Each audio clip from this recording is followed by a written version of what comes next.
All right. Back in the sports barn, Saturday the 17th?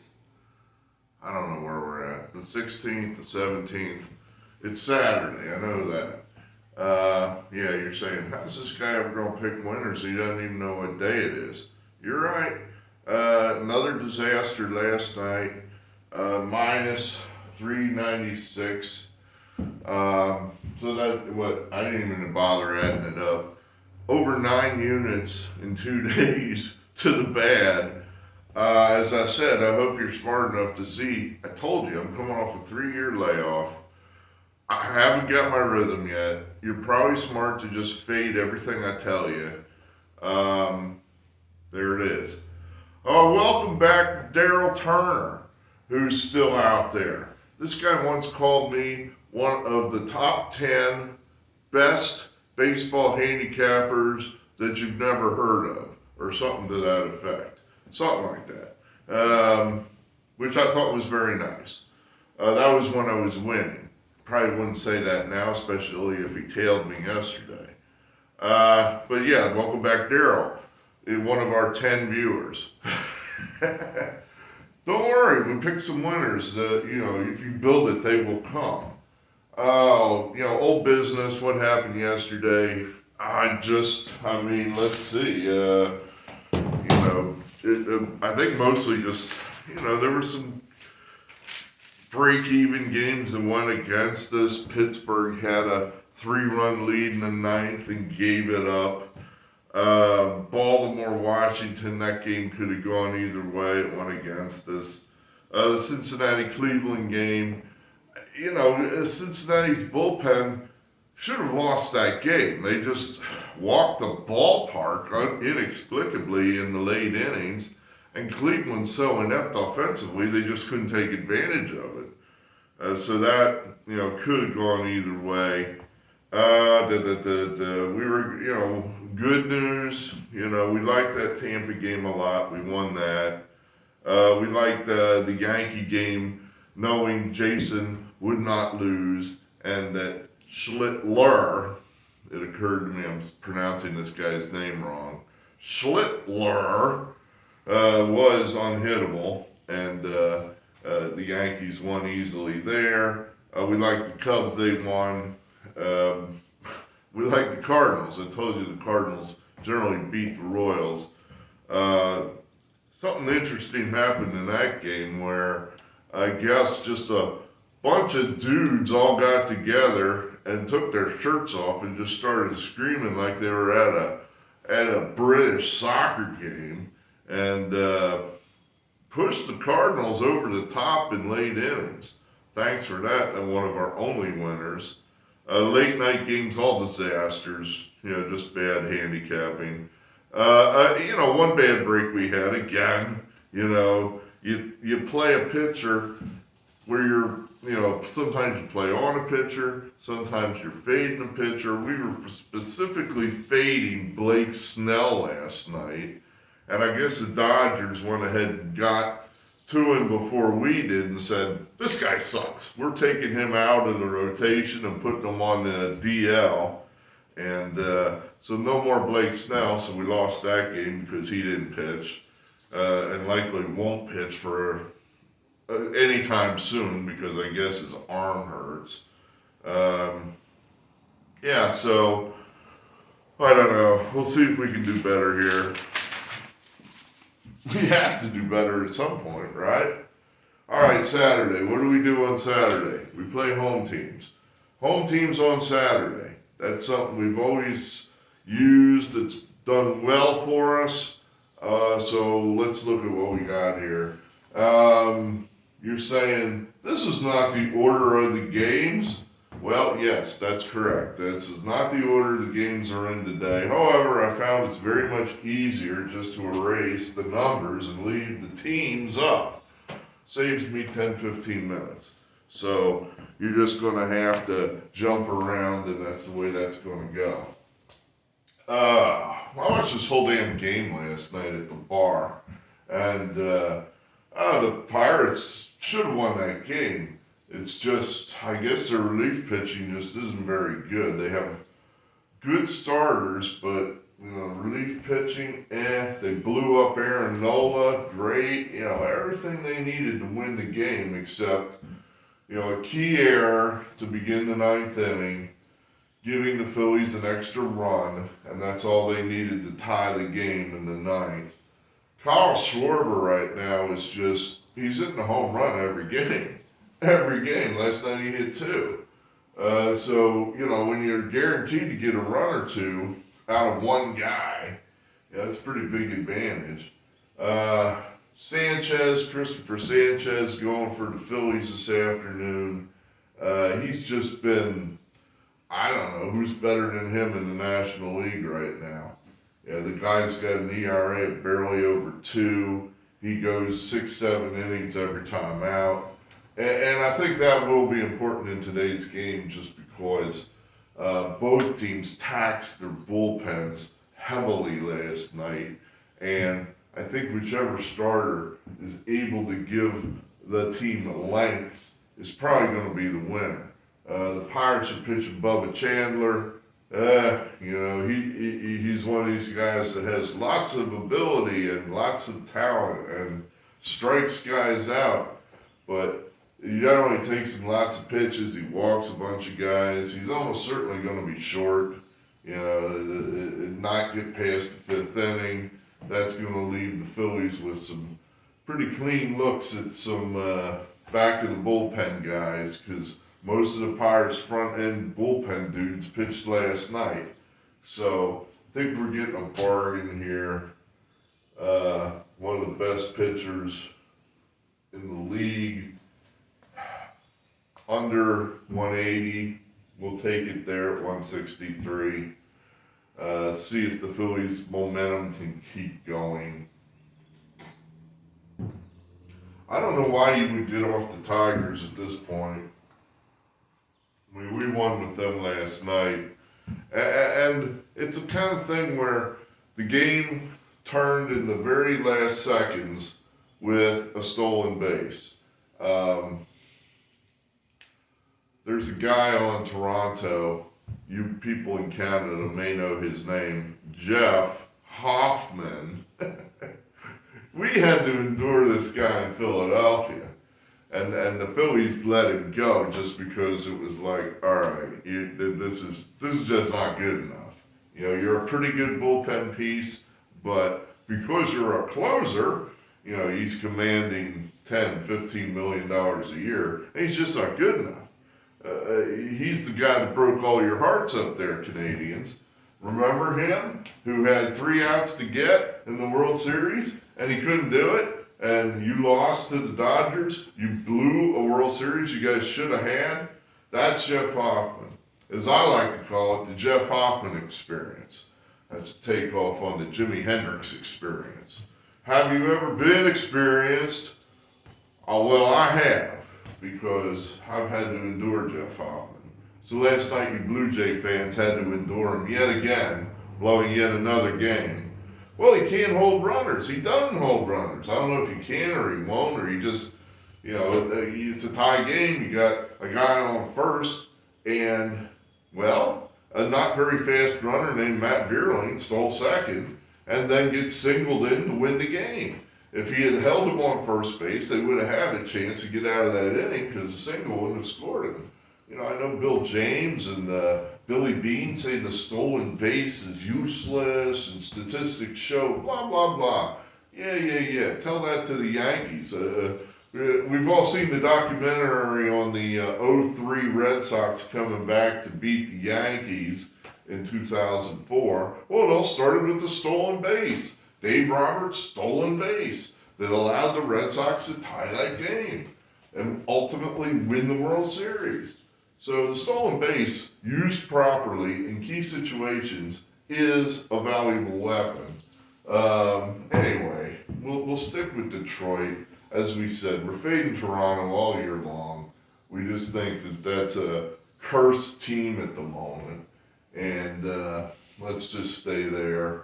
This one this could have gone either way last night. I can't get Washington right. Everything I say so far, everything I've said with them is wrong. I don't know basically they had a pitcher that never gets anybody out, get people out. And perhaps that's maybe one of those revert to the mean type of deals where, you play a super hot pitcher and he's getting everybody out and you play him and he's terrible. And you say, what the hell happened? I guess how to say this. Usually people aren't, the player or the athlete, they're not as good as they look or they're not as bad as they look. So apparently Zach Littell wasn't as bad as he appeared, or his statistics made him appear, and he actually had a string of decent pitches last night and beat us. Today, I don't know what we're doing today. It is Chris Bassett versus, I believe, Cade Cavalli. I don't know. This is one I don't have a strong feeling on. These two I feel, this one in particular I feel good about. That one, and this one, but we'll try Washington. Baltimore's got some real bums in their lineup. Right in the middle, Tyler O'Neill. It's like, yeah, this guy's right in the middle of their lineup, and he's got an OPS of about 500. He looks like, hit the ball a mile, but he's not hitting it anywhere right now. Pete Alonso's not hitting the ball. We like us some Pete Alonso, but he's not hitting the ball. Gunnar Henderson's hitting 200. There's no way in hell Gunnar Henderson should be hitting 200. That's inexcusable. That guy is way too good to be hitting 200. So we'll go ahead here. Dalen Lyle, that guy's just on a roll right now. He is hot as hell. I think you just go ahead there with Washington.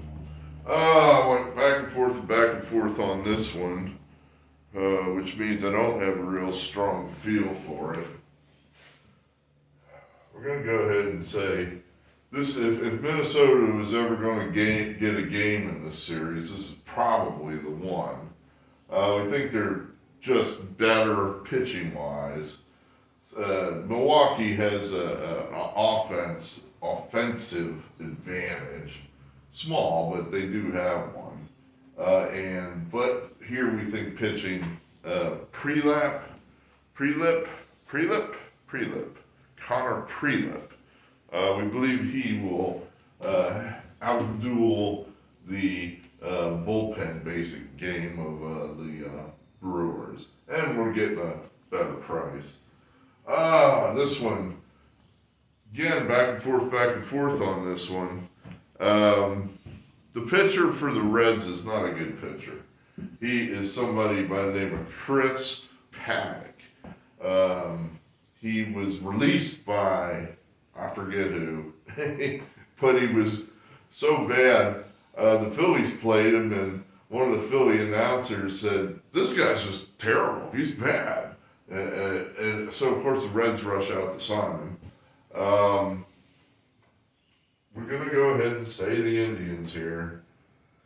And that Paddock is, if Paddock isn't good, and it's likely he won't be, that means you're into the Reds bullpen early, and this could be an easy win.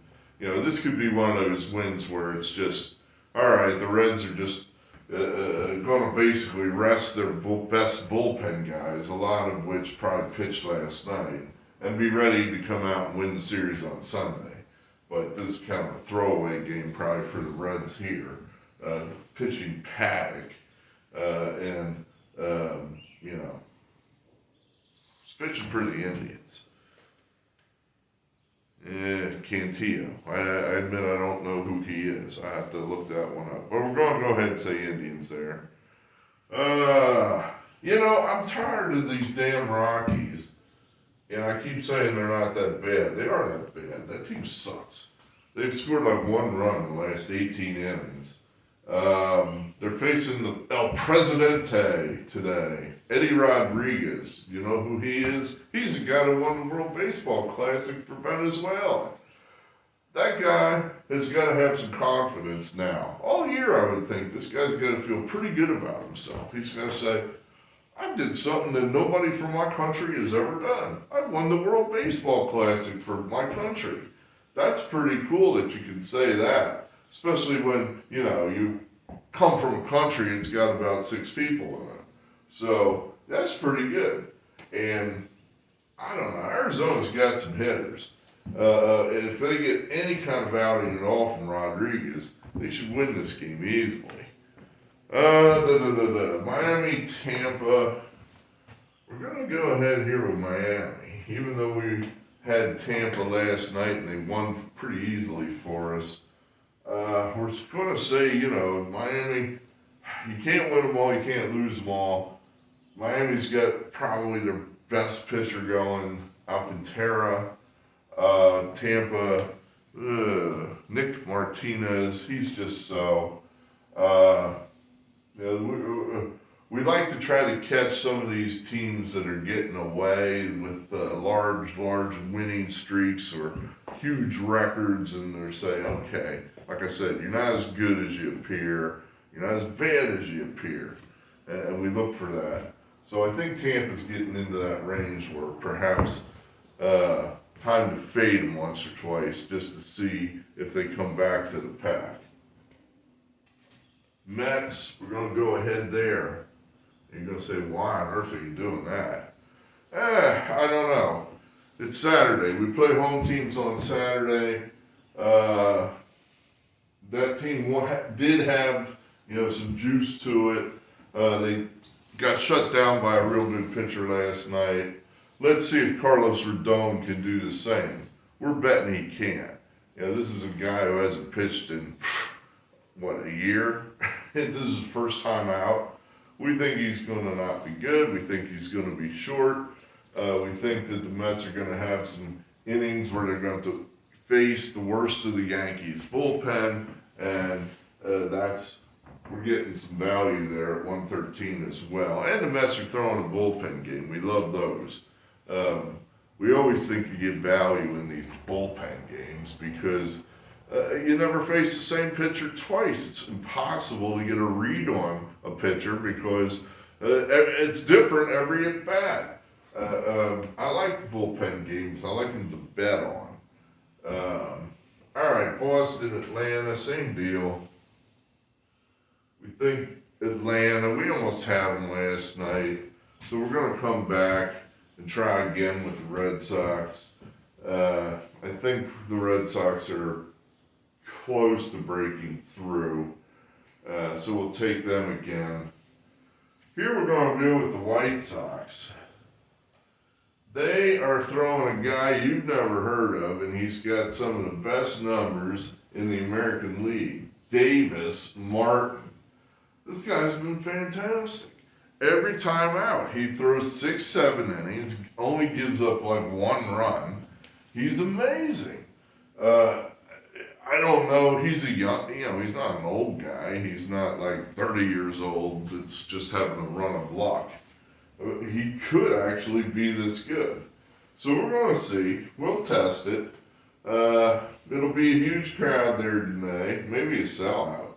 And there's going to be a lot of people cheering for both teams. It should be an exciting game, but the White Sox definitely have an advantage pitching-wise with Davis Martin. We'll take a shot here. We'll take a shot to beat the Cubs. DeGrom Day, happy DeGrom Day. Texas throwing DeGrom. That game, they just didn't hit. And I'll freely admit, I have no idea how to pronounce the Astros pitcher. Is it a righty, or I don't know. But he threw a shutout last night. We're going to say Texas bounces back here.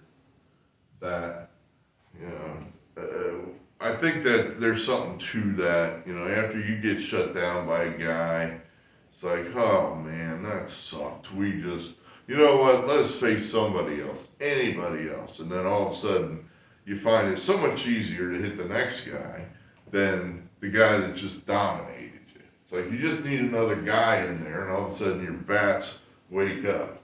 So I think that's what's going to happen there in Texas. Definitely St. Louis. This is one of the earlier games, even though it's way back here in the slate. Uh, Quick turnaround. Cardinals win an exciting game in the extras with the unknown dudes all taking their shirts off and cheering like crazy and pushing them over the top. So definite momentum there with St. Louis. We love this game. Love that one. Dodgers, Angels. We'll try again with the Angels. I'm hating this as I'm writing it down, but they got their best pitcher going, Soriano, and he has pitched pretty well this year. So if he pitches like he has pitched, the Angels will definitely be in this game. My gut tells me I'm wrong. But my gut's always wrong. We don't know what we're doing right now. We just suck. This sucks. We suck. But we'll keep throwing until we catch a groove, right? That's what we'll do. We're going to go with Logan Gilbert here, out in Seattle. He's facing Walker Buehler. And he hasn't really done much. I mean, he's done enough. It seems like Walker Buehler so far this year has found himself a home at the back of the Padre rotation, but he's not. You know, he gives up a bunch of runs. His numbers aren't that great. He's probably going to be short. So, but Padres have a good bullpen. So, I'm sitting here telling you why to bet on the Padres, I guess. But we're going to put the little star next to Seattle.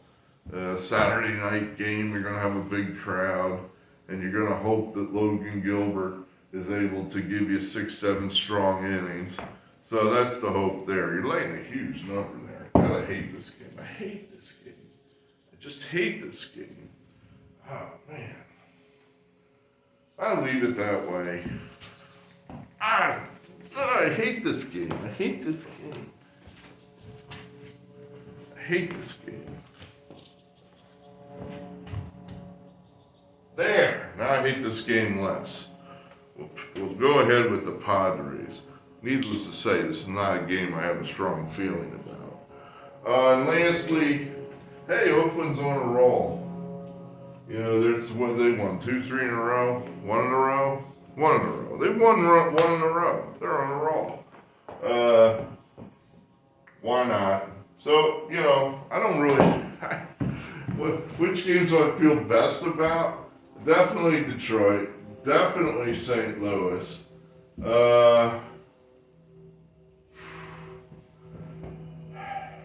My little model is excited about the Red Sox and the Marlins. Me, less so. But the model is definitely excited about those two. And the rest is just kind of there. You're laying a big price there with Sanchez. That makes me not so excited about that one.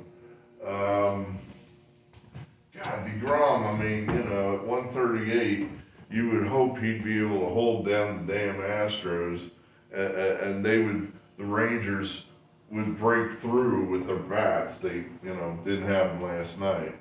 I don't know. I guess what I'm hoping is I have a big day, and then I'm just going to try to replicate that again and again and again. One good thing is I'm starting to get back into a rhythm, into a, what's the word I'm looking for? A routine. I'm starting to get into a routine, which is, I told you, that's key to good handicapping. Once you get a routine and you start sticking to it, then the winners start to come. So we're getting there. It's a work in progress. I know it sucks right now, and I know that there's just, I'm projecting no confidence because I have no confidence because I'm losing. But we're getting there. I know that we're on the right track. I believe that. I believe in winners. I don't know where they are yet, but we'll get there. I promise you we're going to get there. or I'll just stop making videos. That could happen too. But I hope that we're going to get some winners at some point. Maybe today, maybe today. All right, very good. We'll talk to you later.